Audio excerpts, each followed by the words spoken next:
Welcome back to the Camp Chronicles podcast. In today's episode, we're going to go into the visa process. We've had a lot of questions from people over on Instagram about how the whole process works, that being beginners and returners. So we thought we'd dive into the whole process and we'll explain how it all works. Yeah, so we probably should start at the beginning. And obviously, when you go with an agency, well, you have to go with an agency first of all. They'll have like a checklist of all the stuff that you need to complete before they can issue you your DS 2019, which is basically the form. Well, it kind of looks like a certificate, I guess, like a form that you'll need to be able to apply for your visa.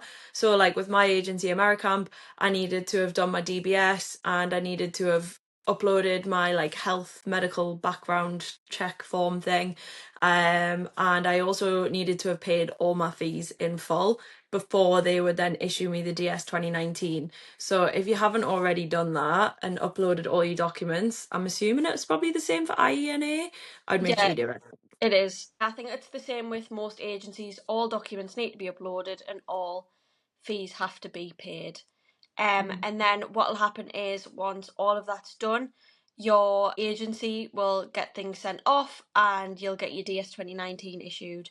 And in previous years, it's been posted, but now I don't know if it's the same with your agency. It just gets uploaded to your application and then it's for you to print off.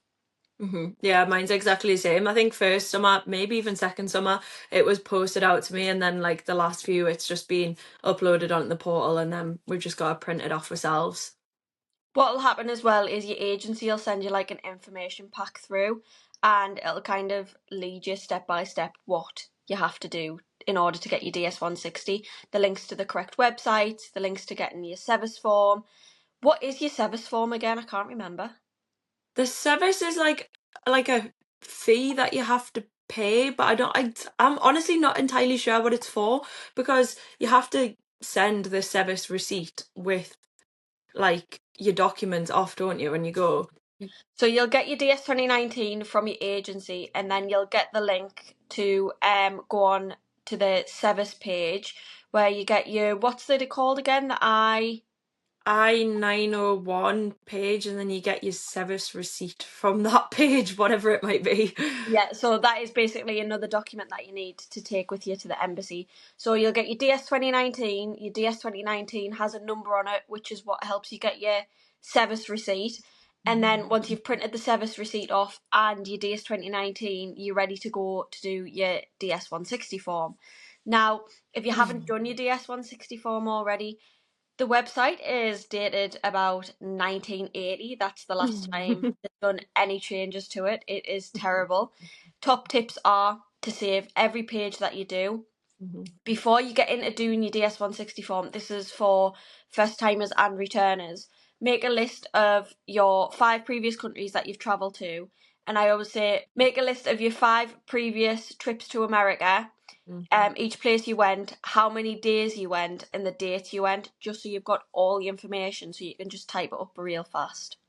Yeah, they also obviously ask for address history as well. So if you've been a student and you've moved around addresses a lot, make sure you've got all your addresses kind of noted down, home addresses as well. I'm trying to think of other things that they ask for. Oh, they also ask for 2 people that could verify that you are who you say that you are, that aren't immediate family. So maybe like I just put 2 of my friends down and they just ask for like their names, their phone numbers, their email addresses, and their home address. I can't say I've ever had those friends be contacted to be asked to verify that I am who I say I am. But it's just something that you do have to put down. There's also some questions that like the wording of them's a little bit weird, and you might think, do I need to put this down? Do I not? There's one about like is it your passport book number, or like different like things. They're worded weird because obviously it's more than people that are just from the UK that apply with the DS160. So just make sure you go through your agency information pack, because on there should be, on this question you should answer this. other bits is about like your school and education, your work history, like your references for the places that you worked, and then loads of questions at the end that are basically just saying that you're not coming to America to do anything illegal, any sort of like, yeah, we'll not go into details, but anything illegal, and also that you haven't been a part of any groups that do bad things in the past, pretty much. Yeah, you kind of like read them in, it's an option of yes or no. So Mhm. it's kind of like you're reading them and you're thinking, this is so stupid, I can't believe I have to answer this. But you have Yeah. to answer it and be careful that you don't like just skip through all the questions and you might Mhm. accidentally tick the wrong box. So just make sure, as annoying as it is, you go through each individual question and make sure you're answering it correctly.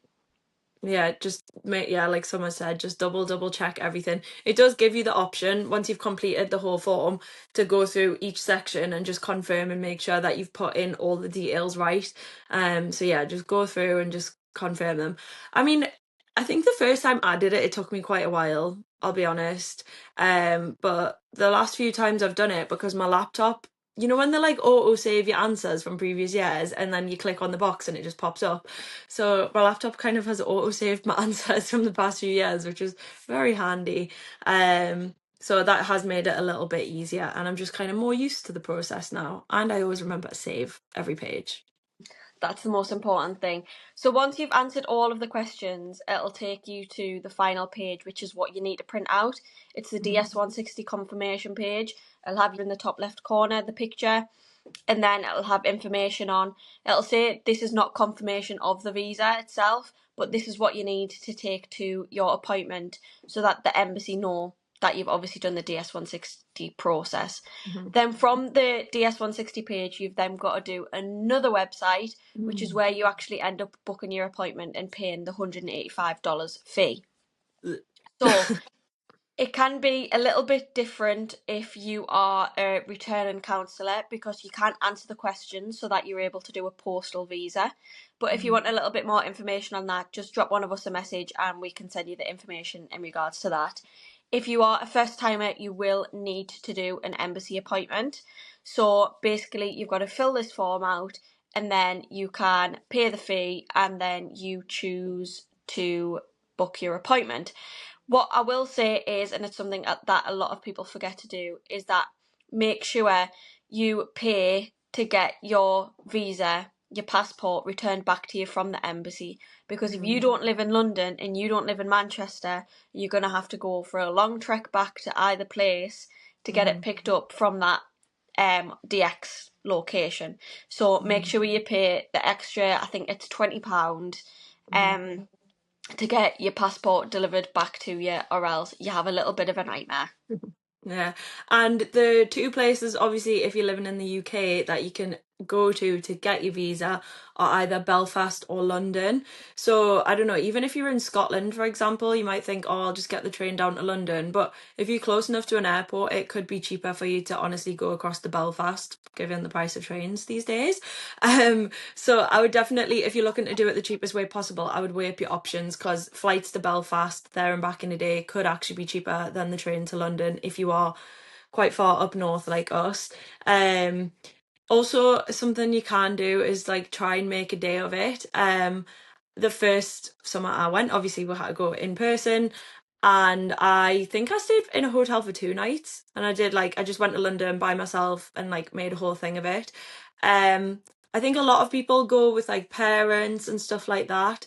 My suggestion is, just like our suggestion is for camp fairs, if anybody attends any camp fairs, don't take your parents because you're going to be flying to literally the other side of the world by yourself.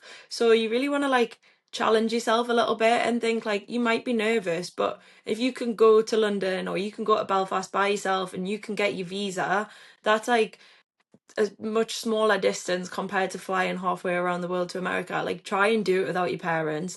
And you might only be 18 and your parents might want to come with you, but you're going to be going to America by yourself. So, like, it's something that, although it is nice to have company sometimes, like, I would always recommend doing it by yourself, because it just, if like doing camp is like the first thing that you've really done, that's a like big thing by yourself, then tackling the visa appointment by yourself first. How many times have I said by yourself? Tackling that alone first is kind of a good starting point. I don't know, would you agree with that one? Yeah, I agree. I done exactly the same as you did. I went down for 2 days. I actually met up with somebody that was going to my camp, Mm-hmm. and we booked our appointment on the same day. So went down with him, and then we ended up like going to we went for like a drink afterwards to celebrate that we'd got our visas, and then I think we went to watch Mamma Mia in theatre, which was so much fun. So yeah, we kind of just made like a couple days of it, and it was nice to kind of go with somebody that was going to camp, but also go down like independently, like getting the train down and stuff, because again, I'd never done anything like that before, so it kind of prepared me a little bit better for going away to America. Yeah.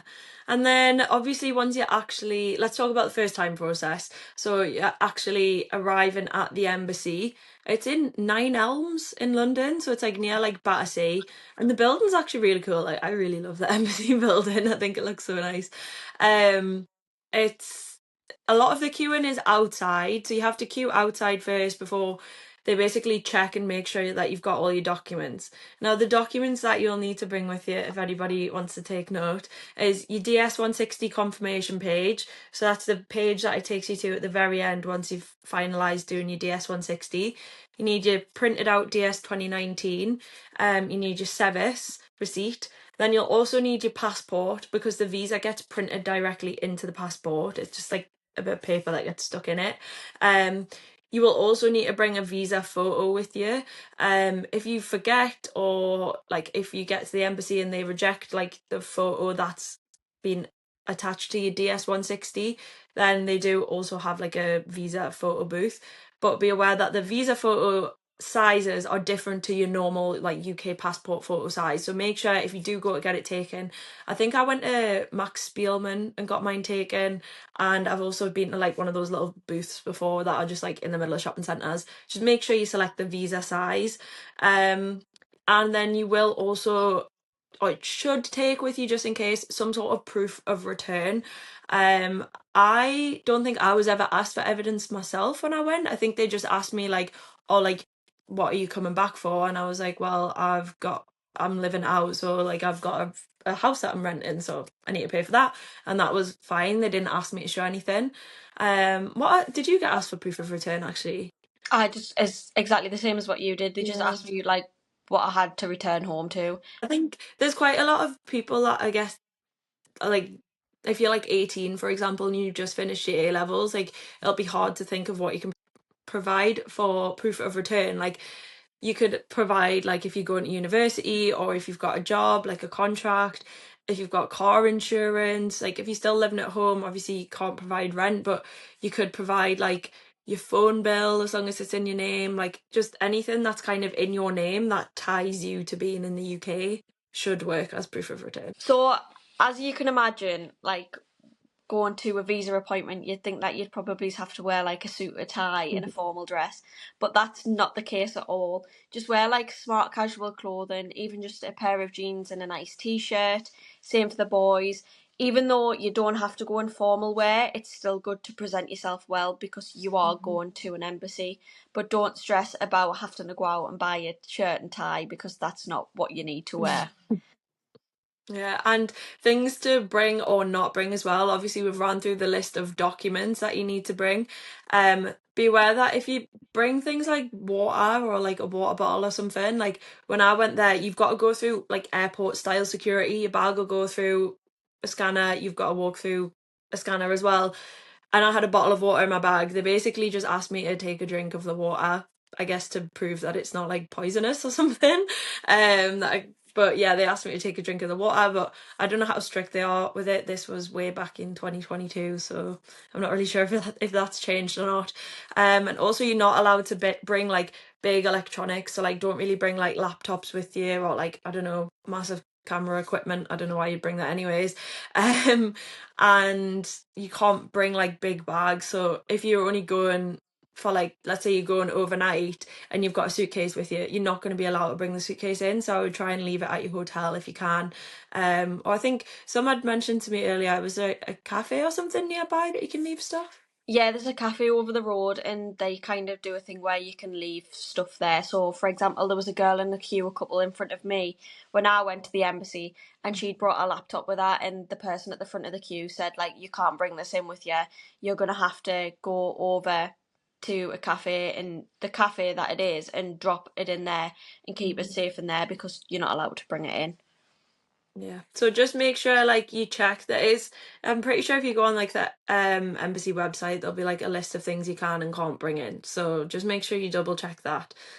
Most important thing to have with you is obviously all your documents though. Yeah, so we'll kind of run you through like how your day is gonna look when you get to the embassy. So you'll arrive there, and 9 times out of 10 you'll likely see the queue that's coming around. When I went there was like a tent over the people that were checking the documents. So that's how you kind of knew that was the start of the queue. You join the back of the queue, you get all the way there, and then you present your documents to them. So you present your DS-160, your SEVIS form, and do you present your passport as well as proof of ID? I think your passport, yeah. I honestly can't remember exactly what they checked. I think I literally just handed them everything. Everything. Because did they not scan your DS-160 when you get there? Yeah, they And then do, because because it's it's got the got a little little barcode. barcode. Yeah. It's jinx. Um, so yeah, they'll check that, and then they'll like make sure that you've got everything that's correct, and then you'll go around and you'll join a second queue, which Ellen's already mentioned, which is the airport style security. You go in, and it is literally like being at the airport. You put your bag on and your electronics in. It goes through the scanner. You go through the scanner as well, and then you collect your stuff, and then that's when you walk over to the main building. The main building, I felt like I was in the Hunger Games when I went in there. Like it's very big and grand and clinical. But obviously like you go through, you've got your set appointment time. When you go there, there'll obviously be a lot of people that are there probably to get a J1 visa to do like camp. There'll also be a lot of people there that are getting visas for other different things.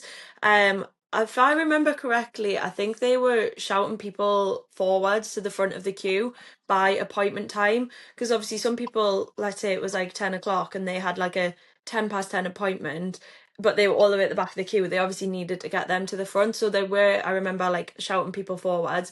You'll then go up to the desk, hand the people your documents, they'll just check that you've got everything again, and then they give you almost like a little raffle ticket number basically.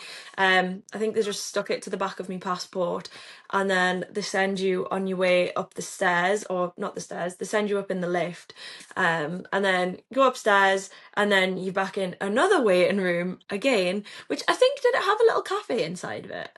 I I feel can't like remember. I just remember it being white. Like very everything white. was just white and clean.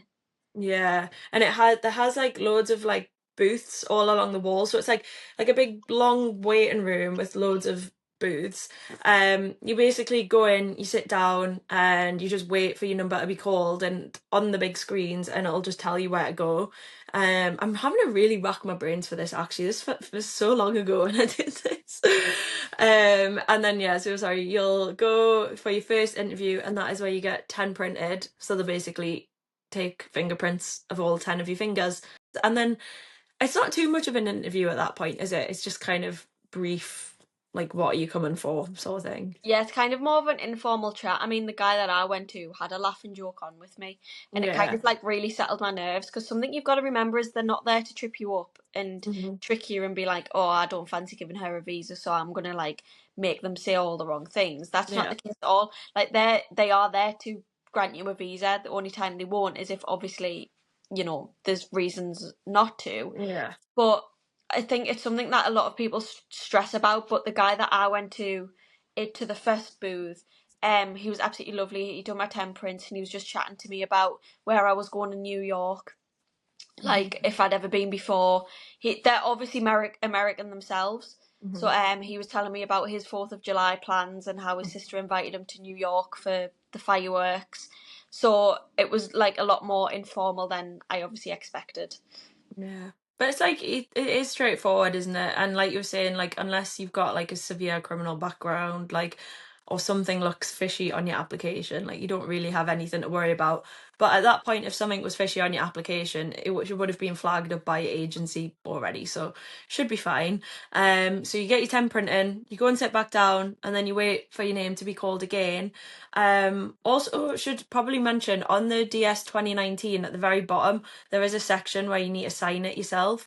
I think I just signed it when I was in London. I think I just signed, you just literally just sign, date it, and then you put, it says location as well. I just obviously put London because I was in London when I signed it.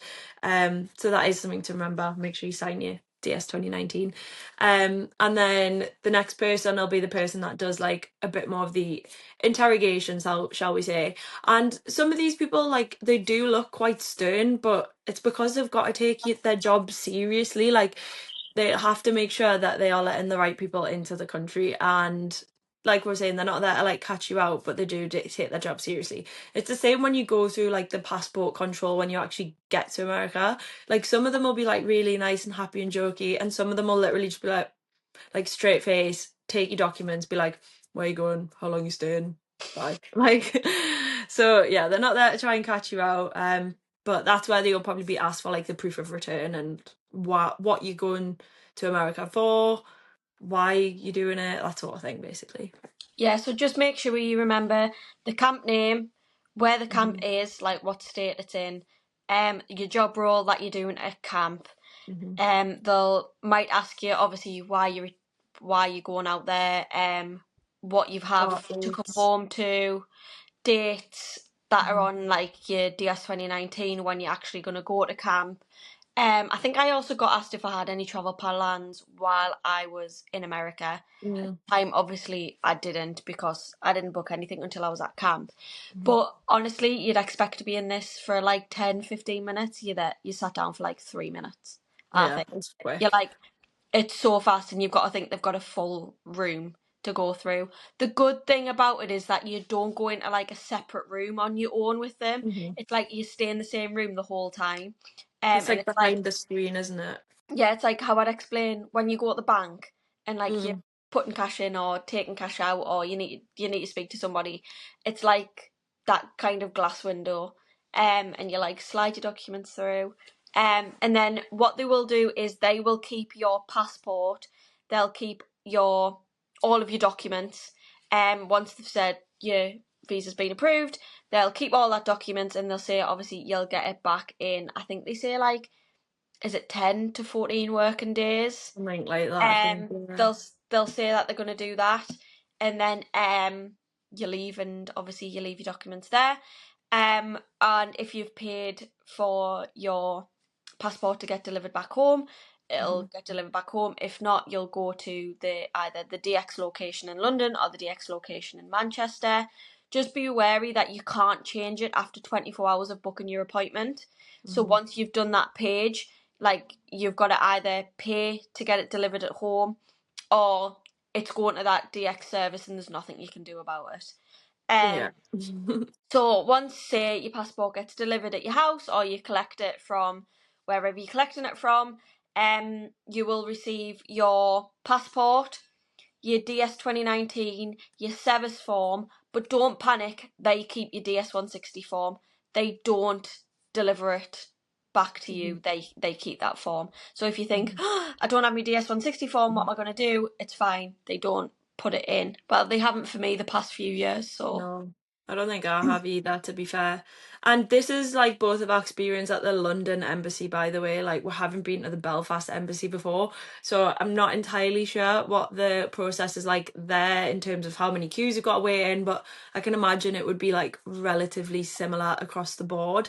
And again, this is like only our experience in the UK. Like, I don't know if anybody from like a different country's listening, it might be a slightly different process for you when you get to the embassy, but I would assume it'll all be pretty similar because they have to kind of keep things pretty uniform and similar across the board, don't they? So as a returner, something that'll save you a lot of money is not having to go to the embassy. I know, like, I've got some friends, like my friend Stephen, like, lives down south in Portsmouth, and it's just as quick for him to go into London, attend the embassy, and then get his visa sent, his passport and everything sent back home to him, as it is for us to kind of post it off. So yeah, if you're a returner, you should be able to post it off. There are like some kind of exceptions to this. Like one of my friends from camp last year, unfortunately, their car in San Francisco got broken into and she had her passport stolen. So because she had a stolen visa, she was not able to send off for a postal one. She's having to go back to London to attend the embassy. So if anything like that happened, you might not be able to, but for the most part, you should be able to get a postal visa. Just make sure there's like a list of questions with like ticky boxes when you're actually applying for it. On the like embassy website that you have to tick. Just make sure you tick all the ones that are actually applicable to you. And then it'll take you through to the page and it should say you'll qualify. Once you've paid your fees and everything, you still have to wait for them to send an email to you to say that, all right, it's time to send your documents off. And on that, there'll be a list of everything that you need. So it's exactly the same as everything that you would take with you to go to the embassy, except there's an extra page, and it's basically just like if you're posting your visa using the DX delivery service, it's like a page, and it's basically just like you include in with all your documents so they can use that postage label to send it back to you, and another one is a sheet that you have to give to the people when you drop it off at the DX place. There are quite a few, I think, around the UK. Like I'm quite lucky, I live only like 15-minute drive from one. So I would literally just go take all my documents, put them in an envelope, hand it over to them. They give you a little tracking number, and then you just gotta wait for it to come back. And it is pretty straightforward, to be honest. And I know, Summer, you've already got yours back, haven't you? For all previous years, I have used DX when I've posted it, but I haven't actually went into a DX like office because it's like 35-40 minutes drive from me. So I've just saved myself the journey and I've rang them up and they actually can collect it from your house. But it is an additional fee and I think it's like 10 to £12, which for me it was just easier to do rather than going all the way through to Gateshead and finding the place. So I've used them 2 years, but then this year, because it was so popular of the postal visa, because a lot of people previous years haven't realised that you can do it. Um, and it's only really been a thing, I think, since after COVID anyways.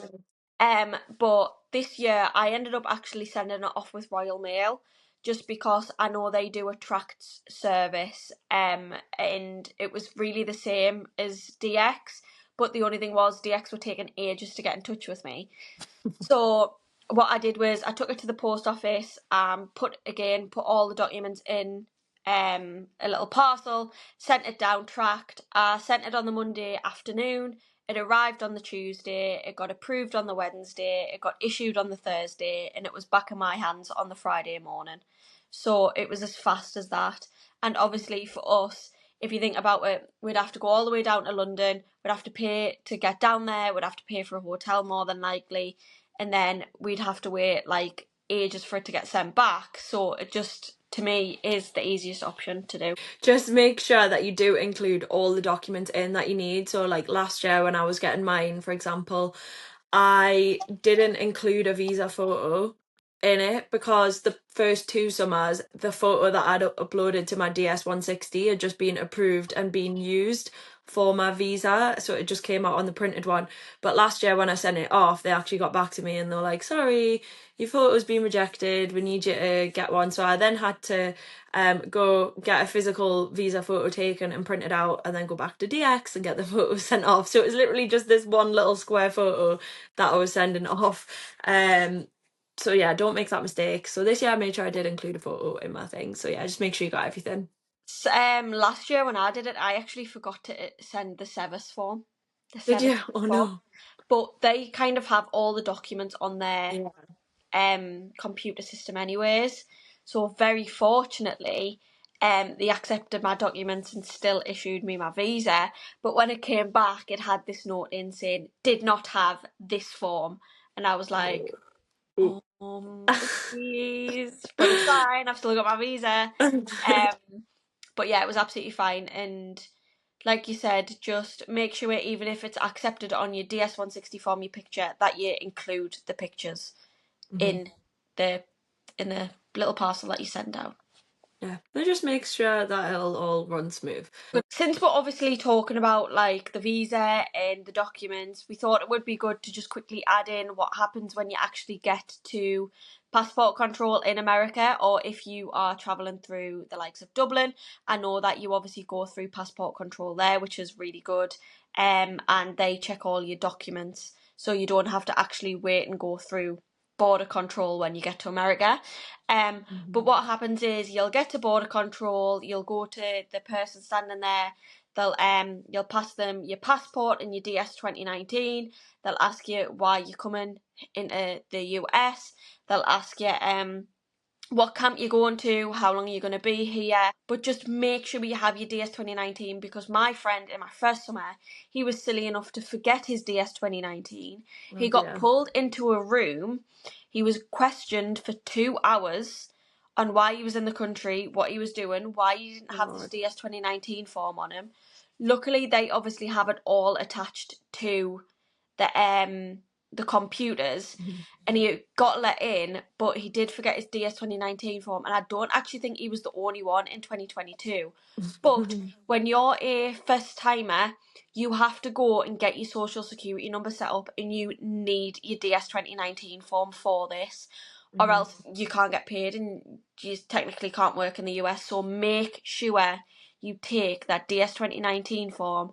And remember, even if you've printed off like multiple copies of a DS 2019 form, because you need to take the one that's been signed by the embassy, or else they won't accept it. It needs to have their signature and that they've approved it on the DS 2019 form. Yeah, so you just got to make sure that you do take like the actual original one, don't you? And I think, yeah, I've always found it pretty smooth going through passport control. Like, again, like I was saying before, sometimes they can look really scary, but it's because they've got a serious job to do. And so some of them do take it a lot more serious than others. But they'll go and they have to do like the face scan. So you'll go give them your passport, your DS 2019, and then they'll have the little cameras that'll just scan your face. And then do you have to give the fingerprints as well? I think they I don't might think so. no. But yeah, so basically they'll just go and make sure that you're confirming that you are who you say you are again. The queues can sometimes be long as well, so just prepare if you're coming from a busy flight that the queues can be quite long going through. So I think that kind of wraps everything up for today. That's basically like the visa process, how you get your visa, and then what to do when you go through passport control. And we are now, I would say, in the 4-month countdown to camp, which is really, really exciting. So if anybody has got any burning topics that they would like us to discuss, or if you've got any questions, anything like that, feel free to message either of us or the Camp Chronicles page, and we will do our best to either cover them in an episode or just like messages individually if we need to. But thank you all for listening, and we will see you next week.